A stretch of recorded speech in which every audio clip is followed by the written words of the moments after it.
Hello दोस्तों, welcome to trending today. आईना आसिफ के नए ड्रामा जुड़वां पर सोशल मीडिया पर लोगों की तनकीद।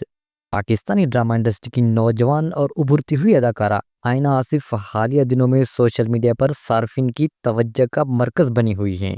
लेकिन इस बार उनकी मकबूलियत पॉजिटिव नहीं बल्कि नेगेटिव रद्द-ए-अमल का नतीजा है। उनके नए ड्रामा जुड़वां के टीजर ने जहां कुछ शायकीन को अपनी तरफ मुतवज्जह किया, वहीं कई सार्फिन ने उस पर सख्त तनकीद की है। ड्रामे के टीजर में आईना आसिफ पहली बार डबल रोल में नजर आएंगी, जिसमें दो जुड़वां बहनों की रकाबत और साजिश की कहानी दिखाई गई है। सोशल मीडिया पर सार्फिन का कहना है कि सिर्फ 16 साल की उम्र में आईना आसिफ को इतने पेचीदा और बालिग किरदार देना उनके बचपन और मासूमियत को छीनने के मुतरादिफ है। एक सारिफ ने कमेंट किया, 30 साल अदाकारों के होते हुए नाबालग अदाकारों को कास्ट करना बंद करो, ये गैर मुनासिब और गैर अखलाकी मालूम होता है।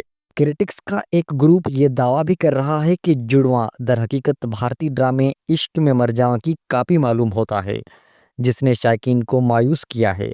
सार्फिन की ये राय है कि पाकिस्तानी ड्रामा इंडस्ट्री को अपनी कहानियों पर नयापन और तख्लीक की सलाहियत दिखानी चाहिए, बजाय इसके कि वो भारतीय कंटेंट की नकल करें।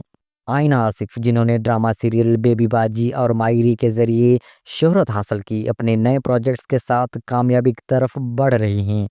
हालिया ड्रामा वो जिद्दी सी में उनकी अदाकारी को खूब सराहा गया है। उनकी अदाकारी के साथ साथ आईना अपनी तालीम पर भी तवज्जो दे रही हैं, जो उन्हें दीगर नौजवान अदाकारों से मुनफरिद बनाता है।